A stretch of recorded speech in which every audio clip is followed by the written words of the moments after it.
Nice. Yeah. Maybe have some shrimp and grits for lunch.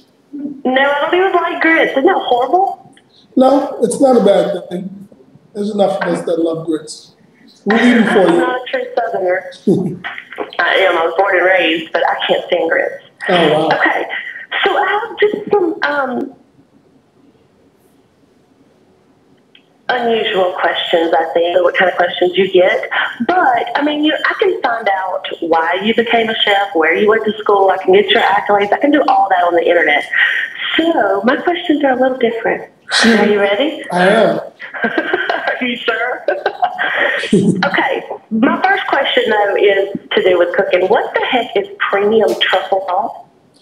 Well, there are many different types of salt, whether it's black sea salt, pink sea salt. There's just so many different types of salt, kosher. Premium truffle salt is a salt that I developed through my spice line, which were actually black truffles that have been shaven down and then mixed with the salt, which we use for pasta, popcorn, and chips. So it's a specialty salt that has black truffles in it. Very interesting. It's very good too. Is it? Okay, Yes, well, I just might have to get me some of that. I have to try it. Okay. Looking at your website and all the different things that I could find, you seem to be a pretty big guy. And I saw that you quit football in order to start cooking or start washing dishes at a restaurant in Atlanta. How did your mom and your sisters, what did they think of that? Well, interestingly enough, I guess I'm a big guy, but I'm smaller than anybody in the NFL, so it sort of worked itself out. It wasn't a big decision. I played a little bit of football, I ran track, played a little bit of basketball, but I always knew that there was no professional career in store for me. I just weren't that good at it. So I decided that, after a year, I wanted to have a career that I could assure myself successful. So I just decided to cook. I grew up with a family of women, my mother, my grandmother, and 4 sisters. So cooking was not unusual for our household. So, I think everyone was supportive. And, I got to test everybody in the house with my recipes. So, some days are more enjoyable than others. So your recipes, do they come from your mom and your grandmother in any way? They'd like to think so, but no. I give them credit for teaching me how to clean up the kitchen, but no, I think there's a little bit of mom and grandmom in everything you do, but at the end of the day, I don't know how well 30-year-old recipes will work, so you sort of have to stay current. So right. There's some influences, certainly, but other than that, you just sort of be creative. Right.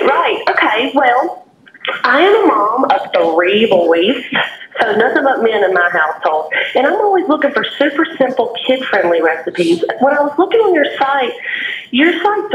recipes are very gourmet. I'm not sure my kids would go for that. Do you have recipes that are more kid-friendly, with unusual ingredients? Well, I think that when you say kid-friendly, it really is the introduction of food. Here's a perfect example of something that I think would be great. Ground turkey is amazing because you can do turkey meatballs, you can do turkey chili, you can do turkey meatball, hoagies, you can do spaghetti and turkey meatballs. So one ingredient gives you 4 or 5 different recipes. These are things that I think that kids love because there's so much you can do with them. You could take some turkey meatballs and add some 2 or 3 different types of cheese and some marinara sauce, and that's going to be fun. You can do grilled chicken is always a hit because you can mix it with, whether it's penne pasta, whether it's, linguine pasta. Chicken is always a fan favorite when it comes to home and kids. And then I think, there are some kids who like shrimp. There's so many different things you can do with shrimp. You can do cold shrimp. You can do shrimp quesadillas. You can do shrimp crab cakes. I don't think those things are super gourmet, but I think, a lot of the kids that I know enjoy some of that stuff. Right, which we can't have shrimp at our house. Oh, really? I'm Why not? allergic. Oh, okay. Okay. Yeah, I live on the Gulf Coast. I can throw a cast net in a perfect circle, and we can't have shrimp. Yeah, well, I mean, but the quesadillas, I feel, is always something great for kids because, not only the quesadilla, but you can do the grilled vegetables, you can do the roasted corn, you can do the chicken quesadilla, the carne asada. Right. So many different things you can do with those. Right. I see what you're saying. So just introduce something and go with it. Well, kids are fun, but if you want to talk about vegetables, you can do broccoli casserole with some really great cheese. Make it, cook the broccoli, make it a cheesy casserole. There's the traditional shepherd's pie that you could do again with turkey. You could, braise some ground turkey and make tacos. I mean, it's endless. You just gotta get them started. Right. So, what made you decide to link your name with the Coca-Cola Family Night? Well, I think it's a little bit of luck. It's a little bit of opportunity. It's timing. Coca-Cola is the #1 brand in the world, so you don't necessarily get to choose Coca-Cola. It's one of those things where Coca-Cola saw that there was, a relationship that could possibly work for both of us. I work and live in Atlanta now. I'm from Atlanta. And I think I reach a demographic that sometimes Coke wants to reach. And I think that there's a great benefit for me also being in a relationship with Coca-Cola. It just makes sense. I mean, being the largest brand in the world, they've got, the means to reach a lot of people.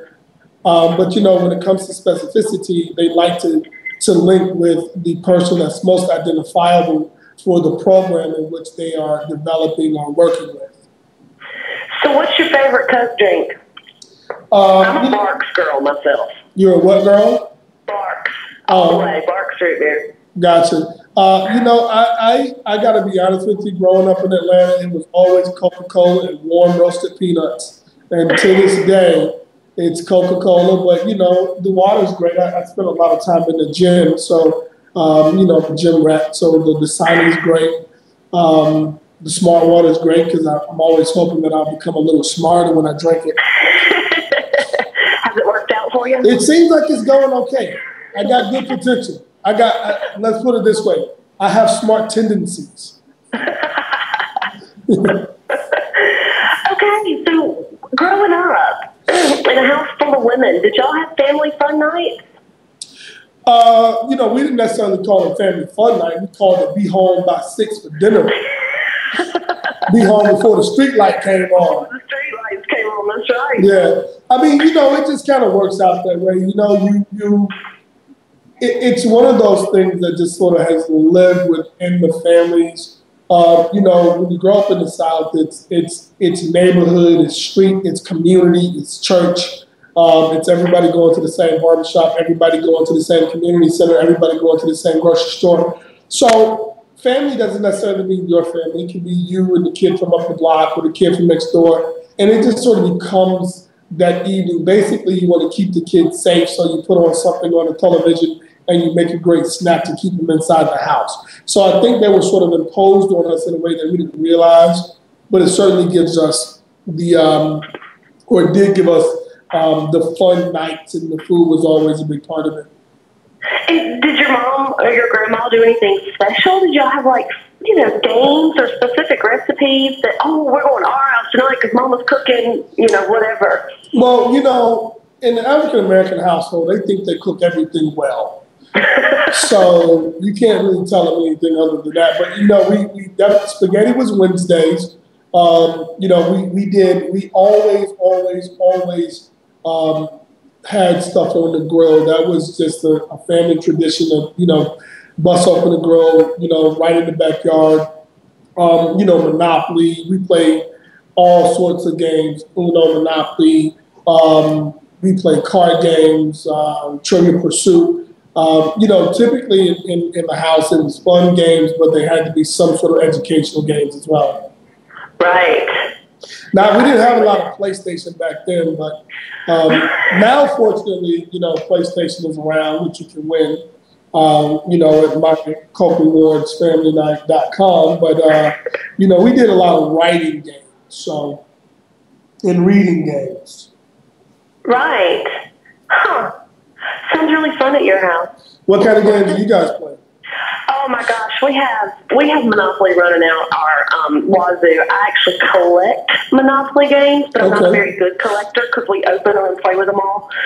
But Monopoly's a big deal at our house. We have a Wii, so we play that. What else do we do? We spend a lot of time at the ballpark. My husband's a football and baseball coach, and I have 3 boys. Right. Now, what do you guys eat? At the ballpark. What do you guys eat? What don't we eat? You don't eat shrimp.